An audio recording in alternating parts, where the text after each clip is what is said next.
Yannick Jadot, bonjour. Bonjour. Député européen, Yannick Jadot. Vous étiez hier soir à Nantes avec Mathieu Orphelin. Mathieu Orphelin qui a une chance d'emporter sa région. C'est la meilleure chance des écologistes ? C'est une des chances des écologistes. C'est vrai que là, il y a une incroyable dynamique dans les Pays de la Loire. Oui. Il y a la volonté, y compris, vous savez, les Pays de la Loire, c'est un territoire avec un tissu économique très ancré sur les territoires, assez bien réparti. Et il y a, on ressent sur le terrain, parce que j'ai fait plusieurs fois avec Mathieu Orphelin le tour de cette région, et on sent du côté des entreprises, du côté des habitantes et des habitants, la compréhension aujourd'hui que la transition écologique, à travers l'agriculture paysanne, l'économie circulaire, le bâtiment, l'automobile, c'est la seule promesse économique qui va maintenir justement cette économie très bien répartie sur les territoires, avec des emplois qualifiés.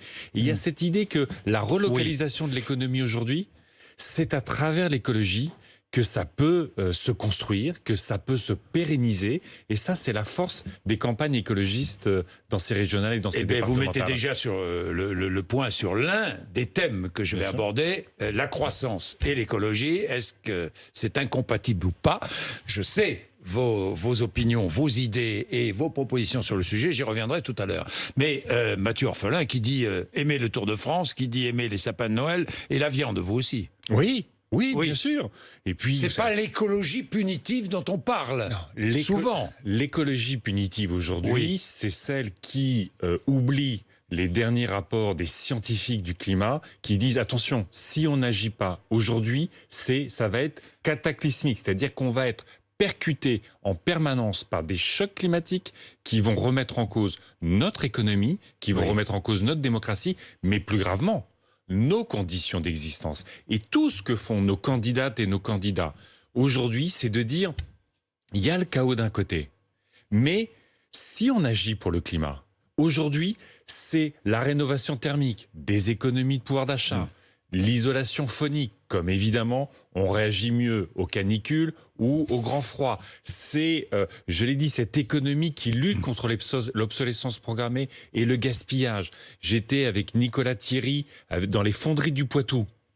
C'est une industrie qui retrouve une perspective. J'étais avec Fabienne Grébert, les Ferropem. Vous savez, c'est 2 usines dans la Tarentaise et en Savoie, qui font du silicium et qui aujourd'hui sont en train d'être fermés. 357 salariés et leurs familles sur le carreau. Le silicium, c'est ce dont on a besoin pour les batteries électriques, pour les panneaux photovoltaïques, pour le matériel médical, pour les aciers haute performance. Tout ce qui fera demain notre autonomie industrielle, notre autonomie stratégique. Eh ben, le gouvernement les abandonne, les écologistes soutiennent l'industrie. Et donc, si on n'a pas les Ferropem, vous savez d'où on importe le silicium ? Du Xinjiang, là où il y a un génocide contre les Ouïghours. Franchement, avec les écologistes, il y a une nouvelle politique industrielle, il y a de l'emploi et il y a de la vie sur nos territoires. Ça veut dire qu'on peut concilier croissance et défense de l'environnement. J'en parlerai tout à l'heure avec vous, Yannick Jadot, mais je voudrais revenir sur ces régionales. Second tour dimanche, abstention, le vote.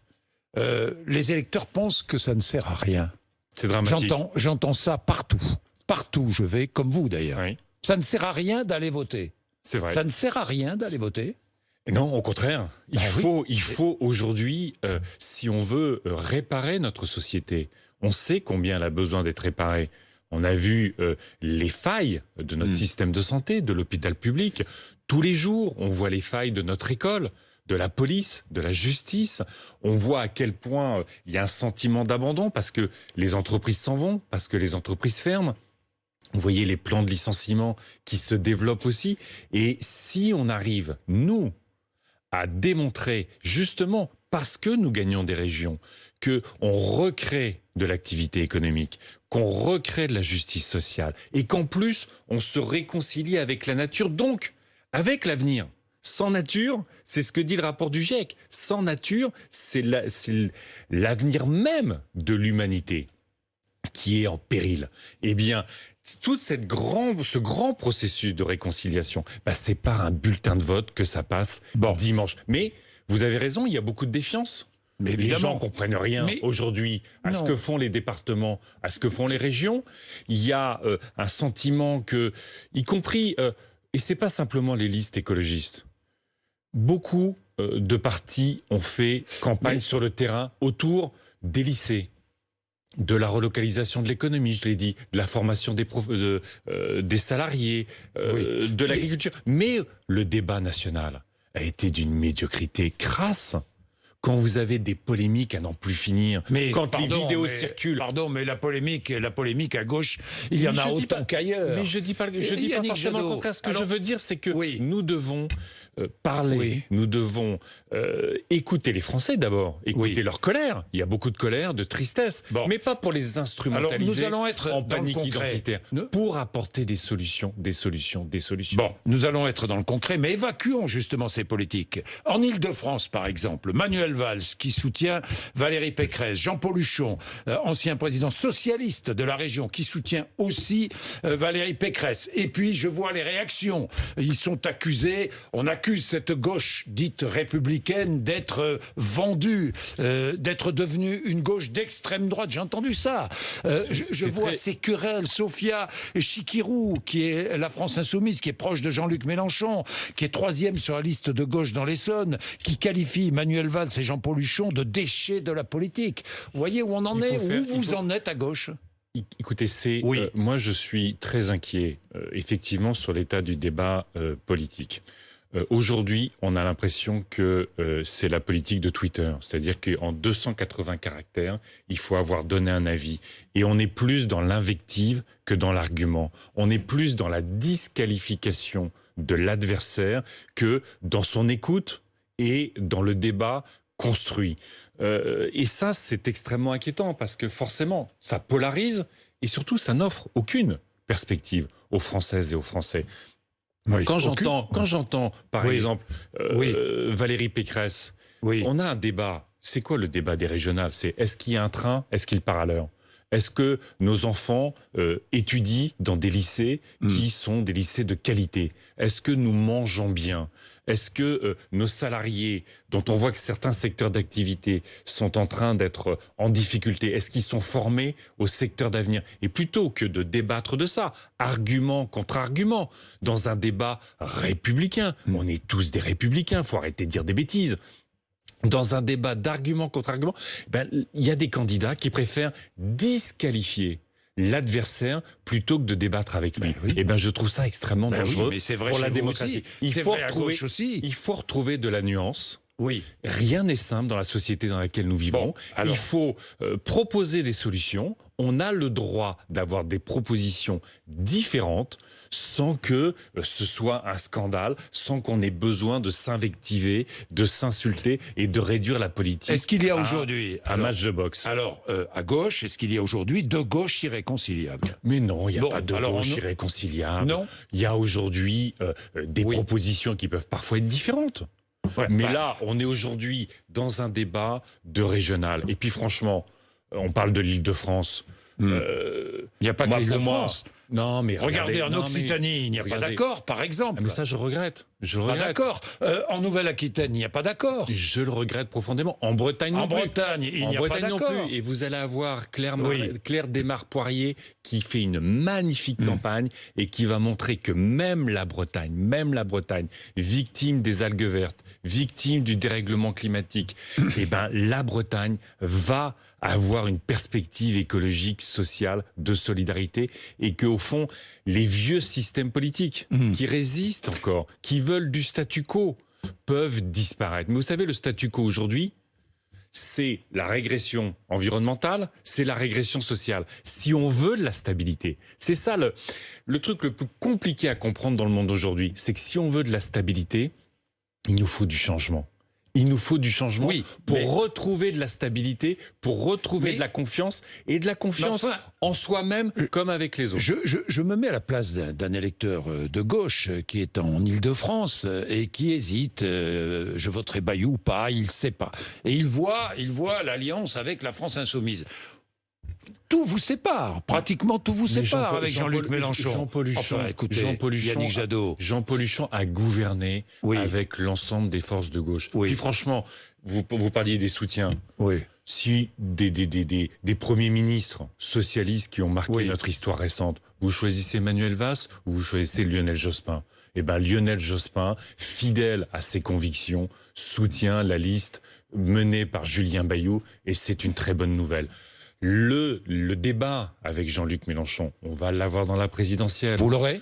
Bien sûr. Alors, est-ce que sans Jean-Luc Mélenchon, la gauche pourrait gagner la présidentielle? Là, moi, je veux mobiliser pour dimanche. Dimanche. Je vous pose la question. Non, mais c'est extrêmement important. Mais vous savez pourquoi je vous pose la question? Parce que déjà, Laurence Rossignol, sénatrice socialiste et vice-présidente du Sénat, la pose. Parce que Carole Delga la pose aussi dans sa région. Dans 3 jours, Jean-Jacques Bourdin, on aura ce débat. Mais vous savez, vous êtes c'est une question très importante. Vous êtes très attaché au territoire, au terroir. Oui. Les départements, c'est là où on va chercher une aide sociale. C'est ce qui gère nos collèges. Les régions, on a dit toutes les compétences. Est-ce que jusqu'à dimanche, on peut éviter de présidentialiser le débat pour revenir? Je pense que si on arrivait à répondre à la moitié des préoccupations de nos concitoyens, la moitié de leurs difficultés, si on arrivait à accompagner leurs aspirations vers plus de bienveillance, de solidarité, de protection de la nature, on aurait fait notre boulot. Donc occupons-nous de nos concitoyens à l'échelle où on a des réponses. On va parler de préservation de notre environnement et de croissance. Mais un mot encore de politique présidentielle. Cette fois, Éric Piolle va déclarer sa candidature à la primaire Europe Écologie Les Verts la semaine prochaine avec un livre programme. Vous êtes candidat à la primaire d'Europe Écologie Les Verts. La semaine prochaine. Présidentielle, la semaine prochaine. Non, mais vous êtes candidat. Présidentielle, Jean-Jacques Bourdin. Oui, d'accord. Vous vous rendez compte que on a eu une campagne du Rassemblement national dans ces régionales qui nous a expliqué que le seul vote, c'était 2022. Y compris avec un Mariani. Enfin, moi, j'appelle à ce que tous les démocrates, les républicains votent Muselier dimanche. Mariani, c'est l'ami, le complice du boucher de Damas, celui qui a massacré sa population, Bachar el-Assad. C'est l'ami et le complice du président Azeri qui organise le nettoyage ethnique des Arméniens dans le Haut-Karabakh. Qu'est-ce qu'on veut? Que le PACA, ça soit la région qui va accueillir Poutine, Bachar el-Assad, tous les dictateurs du monde entier qui sont amis de Mariani? Non. PACA est une terre de résistance. PACA est une terre bousculée par le dérèglement climatique, bousculée par l'affaissement démocratique. Et on ne peut pas laisser PACA entre les mains du Rassemblement national. Regardez son copain Orban en Hongrie, vous voyez ce qu'il fait avec les LGBT? C'est ça qu'on veut? Vous êtes député européen, un mot sur Orban. Est-ce que sanctionnons la Hongrie. Mais comment, avec les plans de relance? On peut l'article 50. On va pouvoir activer le fait que un pays qui ne respecte pas les valeurs de l'Union européenne et le respect de toutes les minorités, le plaisir de la diversité en Europe, c'est essentiel. Ce sont les libertés fondamentales, c'est l'état de droit. Orban, mais là, ce qu'on a réussi à négocier dans le plan de relance, c'est qu'à partir du moment où un pays ne respecte pas les valeurs communes de l'Union européenne, il peut être sanctionné sur l'argent qui touche le plan de relance. La Hongrie doit être sanctionnée. Oui, ça suffit. La Hongrie, la Pologne, ça suffit. Franchement, quand vous voyez une telle remise en cause de l'état de droit, de l'indépendance de la justice, enfin, vous vous rendez compte qu'en Pologne, il y a des zones qui se revendiquent sans homosexuels. Mais où on est là? Où on est dans cette Europe qu'on aime tellement, qui est regardée du monde entier pour sa démocratie? Donc pas de relance pour ces pays, pas d'aide économique pour ces pays. Mais il faut les sanctionner. Tant qu'il y a des lois qui sont liberticides et profondément l'atteinte à la richesse de notre continent. Bien, Yannick Jadot, on a bien compris que lors de la primaire d'Europe Écologie Les Verts, face à Éric Piolle et à Sandrine Rousseau, vous allez défendre une écologie constructive et surtout innovante, transformatrice et possible. Encore une fois, avec la croissance. Pour vous, pas de décroissance. Pas de décroissance. La décroissance, c'est divisé par 3 le revenu des Français. Je ne vois pas comment c'est possible. Moi, ce que j'ai proposé déjà depuis des semaines, c'est un plan de relance à 50 milliards d'euros par an. Et regardez, même Olivier Blanchard, qui a été le chef économiste du FMI, est aujourd'hui sur la même ligne, avec 25 milliards pour reconstruire notre économie. Tous ces secteurs de l'économie verte, tous ces secteurs des soins, de la bienveillance, 25 milliards pour réparer notre société. École, recherche, université, hôpital, médecine de ville, lutter contre la désertification médicale dans nos zones rurales, la police, la justice. Et à travers ces plans de relance, on va pouvoir effectivement créer beaucoup d'emplois de qualité dans notre pays. Et franchement... Donc il faut encourager la croissance, on est bien d'accord. Il faut investir. Donc encourager la croissance. Mais la croissance... Investir, oui. Bien c'est sûr. Pas le PIB, effectivement. On est bien d'accord. J'ai lu le rapport Blanchard. J'ai lu. C'est très intéressant. Oui, passionnant. Non, mais c'est absolument passionnant. Donc, évidemment que la défense de l'environnement est parfaitement compatible avec la croissance et donc la richesse, la construction de richesse. Lutter contre le dérèglement climatique et pour la biodiversité aujourd'hui, c'est le levier le plus puissant du point de vue économique et social. Parce que quand vous luttez contre, par exemple, on parle toujours du trou de la Sécu. Quand vous luttez contre les maladies liées à l'environnement, que ce soit une sécurité alimentaire, que ce soit évidemment la pollution de l'air, que ce soit les zoonoses, on est quand même toujours sous menace. Depuis presque un an et demi. On ne sort pas de cette crise sanitaire. C'est lié à la destruction de l'environnement. Mais, encore une fois, agir en positif, c'est se redonner une perspective collective. Partout, les entreprises, c'est incroyable. Moi, je vois partout des entreprises qui disent « Waouh, on a compris. On a compris. » Les chercheurs qui disent « On a compris. » J'étais encore hier avec des jeunes, que ce soit des lycées pro, des CFA, comme des grandes écoles. Ils disent, nous, on a envie de faire des métiers qui ont un sens et qui ont un sens du point de vue une écologie de la planète. positive. Une écologie positive, une écologie qui crée de la prospérité, une écologie qui, encore une fois, crée des entreprises à l'échelle de nos territoires. On a besoin d'entreprises à côté de chez soi.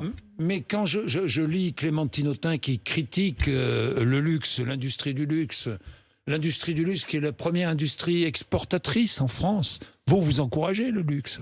Mais le luxe doit avoir sa responsabilité. 600 000 emplois directs et 1 million d'emplois indirects. Vous savez, le luxe, ça fait partie de l'image de la France, comme d'ailleurs le vin, comme le fromage et comme l'extraordinaire richesse de notre pays. Donc faisons attention, soyons fiers d'être françaises et d'être français. On a besoin de retrouver à la fois...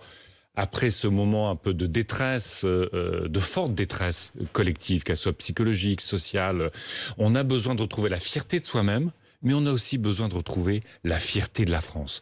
On n'a pas de vaccin, on a ce sentiment un peu de déclassement. Et bien justement, si on prend la transition écologique, non pas comme une contrainte, mais comme une extraordinaire opportunité, on sera encore plus français que d'habitude. Vous savez, les Français, c'est à la fois l'amour du terroir, là où on vit. On aime le lieu où on vit, d'où on vient. Et contrôler ses déplacements, son alimentation, l'emploi, les services publics, c'est bien où on vit. Mais on a envie d'être vu depuis le monde entier. Depuis le monde entier. J'écoute votre discours. Mais j'écoute votre discours. C'est universel. La France, elle est toujours universelle. Mais pourquoi est-ce que les militants écologistes ne choisissent jamais le positif et souvent le négatif? J'ai vu dans cette campagne partout. Mais souvent le négatif. Regardons l'histoire. Regardez l'histoire de votre parti. Dans cette campagne, j'ai vu tous les candidats aller dans les entreprises, aller dans les associations, dans les quartiers, dans les fermes, dans les petites villes dont on parle jamais assez, dans les centres-villes, et avoir un discours justement d'enthousiasme, parce que on doit pas simplement régler les problèmes, on doit retrouver une espérance collective. On doit retrouver un enthousiasme, on doit retrouver une forme de légèreté. Et c'est l'écologie aujourd'hui qui, justement, parce qu'elle nous projette dans l'avenir positivement, parce qu'agir aujourd'hui, c'est l'émancipation de demain, c'est la liberté de demain. Et bien, c'est justement ça qui va nous retrouver la joie d'être ensemble. Merci. Pas simplement devant un match de foot, mais aussi d'être ensemble tous les jours. Merci Yannick Jadot d'être venu nous voir Merci. ce matin sur RMC et BFM TV.